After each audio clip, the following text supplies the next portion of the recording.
Faithful, buckle up, because the 2025 San Francisco 49ers season was a comeback story, a survival story, and a reality check all rolled into one. From a 6-11 collapse in 2024 to a 12-5 resurgence, a wildcard win in Philly, and then a brutal playoff exit in Seattle. This team gave us everything: the excitement, the despair, and the questions that still linger. And honestly, their biggest hurdle was right there in the name, because in 2025, they weren't the 49ers, they were the 49 IRs. The entire season was one injury after another, not a drip, a flood. This wasn't a team that underperformed, this was a team that ran out of bodies. Brock Purdy started the season slow, battling a turf toe injury that derailed everything before it ever got going. He played only 2 games in the first 10 weeks, and then the turf toe shut him down again. 2 games, 2 top 15 finishes, then 6 straight weeks of zeros. Purdy's return didn't just settle the quarterback debate, it erased it. The moment he stepped back onto the field, the offense shifted, the ceiling returned, and the numbers backed up exactly why he's the unquestioned QB1 in San Francisco. Even in a season where he played only 9 games, Purdy finished as a QB5 in fantasy points per game with 21, 2,167 passing yards, a 69.4% completion percentage, 240 passing yards per game, and 20 touchdowns with 10 interceptions. That's elite efficiency in a small sample. And it came despite the offense around him being held together with tape, rookies, and a prayer. Now let's give flowers where they're due.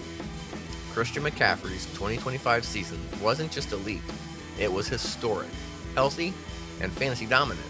The exact combination that earned him first team All-Pro honors, comeback player of the year, and a return to the absolute top of the fantasy running back landscape. The numbers confirm it. McCaffrey delivered a full, healthy season after injuries derailed his 2024 season. He wasn't just the heartbeat of the offense, he was the offense. McCaffrey's 2025 fantasy output was exactly what managers dream of when they draft him in that first round. Coming off the injury from 2024, there were real questions on drafting him in the first round at all. His season totals were 1,202 rushing yards, 8th in the NFL, 311 carries for 2nd, 10 rushing touchdowns tied for 9th, 924 receiving yards with 7 receiving touchdowns, 17 total touchdowns. In fantasy, he had a running back 1 finish in PPR, multiple 30-point weeks, including a 39.1 explosion versus Atlanta. He averaged well over 20 points per game in several multi-week stretches. McCaffrey's near miss on a second 1,000 rushing, 1,000 receiving season is one of the most impressive statistical feats of the 2025 NFL year. It puts him in a historical lane occupied by only 2 other players who did it just once: Hall of Famer Marshall Faulk and the 49er legend and 2026 Hall of Fame inductee Roger Craig. George Kittle's 2025 season was a reminder why he's still one of the most dangerous tight ends in football, both in real life and in fantasy, and why his Achilles tear in the wildcard win over the Eagles hit the 49ers so hard. The numbers, the accolades, and the context all point to a player who remained elite right up until the injury. Kittle earned Pro Bowl recognition again, reinforcing his status as one of the league's premier tight ends. Despite missing time early in the year with a hamstring issue, Kittle still delivered tight end 1 production when on the field. With just the 11 games played due to injury, including the season-ending Achilles, he had 57 receptions, 628 receiving yards, putting him at tight end 12, 7 touchdowns, and he finished tight end 3 in points per game with 14.7. A target share of 25.6% despite the missed time. That per game output is elite. When healthy, he was still a weekly difference maker. The kind of tight end who wins matchups and stabilizes rosters. Kittle's fantasy value for 2026 hinges on recovery timelines, but the context matters. Fantasy Pros list Kittle with a 2026 consensus rank of 148, with a best rank of 86 and a worst of 245. That wide range reflects how divided the fantasy community is. On to the wide receivers.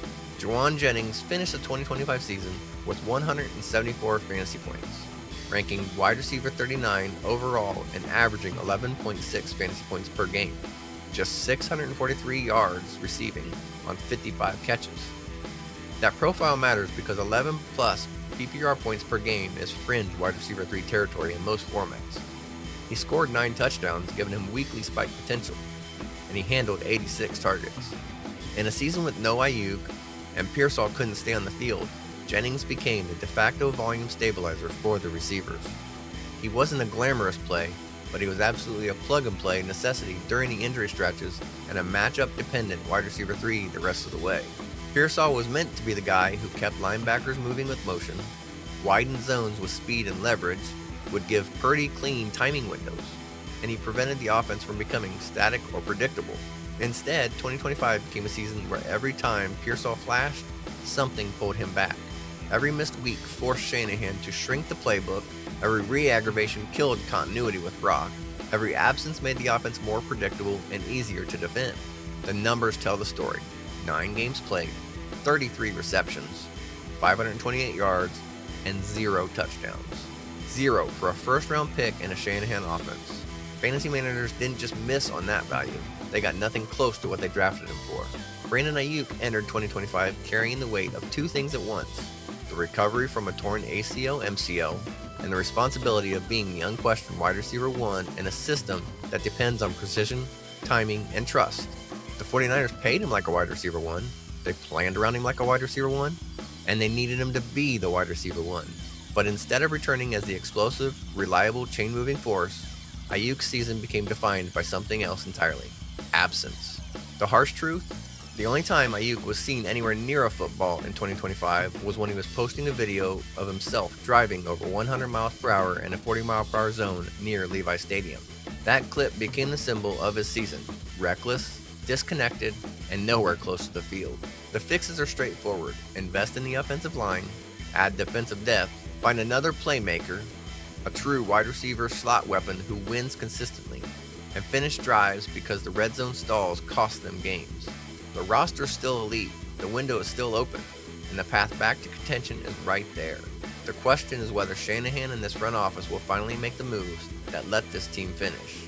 Every injury reshaped the scheme, shrank the playbook, and forced Shanahan into a version of football this roster wasn't designed to play. The 2025 49ers were a team that rose, fought, and fell hard. But the story isn't over, not with this roster, not with the staff, and not with the 49er faithful behind them. Don't forget to like, subscribe, and drop your take in the comments. What's the one move the 49ers must make this offseason?